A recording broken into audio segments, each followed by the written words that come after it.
Now we're in the right mindset. Oh my gosh. So we're pre-recording this video, and Craig, every time we pre-record, I don't care. You are not deleting it again. He gets all diva like, oh, that wasn't good. Let's start again. We you know what? His guys deserve better. That was the best. You guys deserve better. And we were not bringing it a second ago. And please so I stopped the video. That's not true. So please tell me that you can tell the difference between a live video and pre-recorded, because he doesn't think that you can. Mm-hmm. I was bringing it. One of us were not. And welcome to the Nicole and Craig show. Mm-hmm. Yeah, she said I look like the Yellow Hulk. That's fine. Do your Hulk impression. I want to see it. No. Come on! It's a good one. That was the best. No one's going to want to watch this video. Yes, they will. Okay, here's a great video we got. 5 tips on why you should have a mentor. First of all, Nicole, what is a mentor? Why you gotta put me on the spot like that, Craig? Everyone knows what a mentor is. Okay. Do they? I think so. Nicole gave me about 14 definitions for what a mentor was earlier before we hit record here. Basically, someone who helps you. Someone helps give you guidance. Yes, true. Very true. Yep. So on our 5 top reasons or 5 tips to why you should have a mentor, we've got what's our number 5 tip, Nicole? The mentor can see where you need to improve. Sometimes it's really hard. Like you're working every day, doing it, your ins and outs, repeating the same thing every day, and you sometimes don't see where your weaknesses might lie. Yeah. And a mentor is kind of like an outsider that can look at the whole of everything and kind of figure out where you need help at. Yeah, I like that. I have nothing to add to that.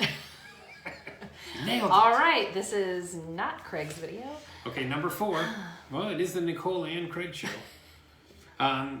They have been there, they've done it already. A lot of times they have good insight. Usually you would choose a mentor that has achieved or accomplished something already. Probably wouldn't help if you chose a mentor that was, not even figured it out yet. Like that would be... Like on the same level as you. So like... I would pick somebody that you strive, like if their business is 1 million GCI and yours is 500,000, you might strive to pick a mentor that is at that level that you want to be at so that you can get there yourself. Yeah, that's good. And I think a lot of people that are achieving, I think there's always a component of giving back a little bit. So I don't think people have a problem. I've never asked someone to be a mentor and they were like, nope.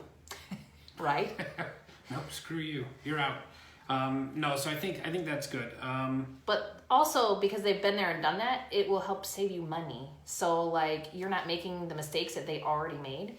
And normally they will share that with you like, no, don't do that because I did that and it was a mistake. Yeah. It's kind of like my son. I was teaching him how to ride a bike. I didn't just like give him a bike and say, hey, go figure it out. Like I said, okay, you got to pedal like this. You got to get going a little bit. You got to try to balance. You shoved him on that bike and just said, take off. Well, I believe in tough love. So I just pushed him into a tree because I'm kind of a bully like that, but it's all right. Never. I was like, see, I told you not to go into that tree. Now do the dishes. That's my son. That is a real thing. Okay, so I think that's pretty much, we nailed number 4 on this one. So we're going to go ahead and move on. Number 3 is... a good mentor can be a sounding board for big ideas or any ideas. Just bounce ideas off someone else. Sometimes we get so into the problem that we're working on that sometimes it's hard to see everything clearly. Where they say, see the forest through the trees. I think is that the phrase? Yeah, I think the mentor may give you a different perspective on something that you're looking at with your ideas and maybe help solidify. So if you're 3/4 of the way there, they may give you that extra boost to finish whatever you need to with the problem. Definitely. So I think that's always good. Yeah. Anything else? No, I think no. Tell them what number 2 is. Number 2, this is a really important one, and I found this to be really true with my mentor. Access to a larger sphere of influence or connections. Like my mentor is very technology based, and he connects me with people that do technology, and honestly, I have no clue what they're doing. But they're working for him, so they're working for me, and that's great because that puts us on the cutting edge of technology. So it's that connection that they have. Maybe you're trying to get a builder and they know the friend of the builder or whatever, you know what I mean? Something to help you get you bigger business or just help you with new connections and new trades or whatnot. Yeah, and I do think there's a fine line too to make sure you're not basically using your mentor for their sphere of influence or something like that. Like I think if you have a great idea and you're trying to bring something, you're bringing value to the table, you're your mentor might be able to help bring in some of their other sphere of influence or whatever, their friends and stuff, to make something great work out, you know? Yeah. So, awesome. And our number one tip for reasons it's great to have a mentor would be it just shortens the learning curve. Yes. You know, we're not reinventing the wheel. No. Unless someone's out there reinventing the wheel right now, that would be cool. I don't know. I kind of like to say we are, but, you know, I don't know. That's true. We are doing that every day. I was talking about me, not you, but... No, I make wheels. It's like a hobby. I just make sure they're round. Anyway, shortening the learning curves. A lot of times people have already done that before. Whatever you're doing, someone's already done it. So sometimes you can get help that way, right? And yeah, maybe it's you learning how to do something or them pointing you to the correct video. You know, like a YouTube video, you come up with like 20 options and you're like, I'm not watching 20 videos. They might be able to tell you which one, you know, to help you learn what you need to. Like I do training with my mentor. Sometimes we do live video trainings and he'll say, okay, this is how you do, you know, Facebook pixel or whatever. It just depends. But definitely shorten that learning curve because I would have never learned it on my own in that short of a time. Yeah. Yeah, so those are your tips for today. I think go out and get a mentor.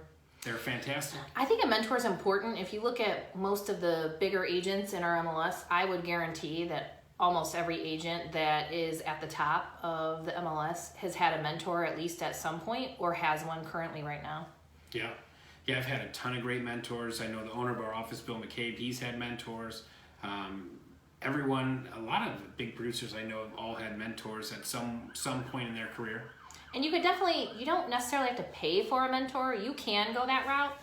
But I bet if you found an agent that has been in the business for a long time and you have a good connection with, I think you'd be surprised if you ask questions, how much information you could get from them and not really have to pay anything for it.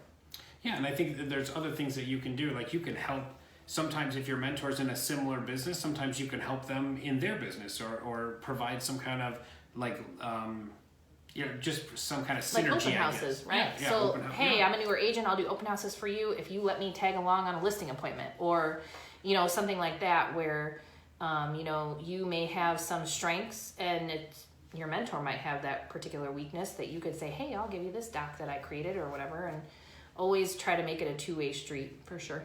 Yep. Awesome. Any questions, anybody? Oh, wait, this isn't live, Craig, Yellow Hulk. All right. Anyway. All right. Thanks, guys. We'll done? see you next week. Yeah, we are All right. done. Thanks. Mm-hmm. We'll see you next week. Since it's not live, we could play this in 6 years from now. We don't even know. That's true. But next week anyway. All right. Bye. Thanks, everyone. Bye.